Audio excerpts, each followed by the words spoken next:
बिस्मिल्लाहिर्रहमानिर्रहीम। अस्सलाम वालेकुम वरहमतुल्लाह। उर्दू टीवी में आपको खुशामदीद कहता हूँ। आज 6 सितंबर बरोज़ पीर 2021 है। मैं आपके साथ पिछले 24 घंटों की कोरोना की डेली रिपोर्ट शेयर करूँगा।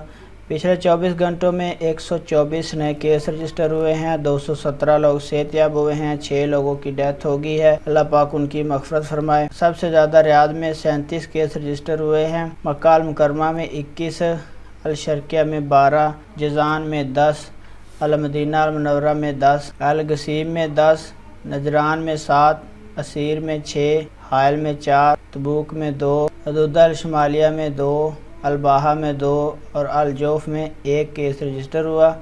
टोटल सऊदी अरेबिया में 5368 केस रजिस्टर हुए हैं। सेहतयाब होने वालों की तादाद 5,34,279 है।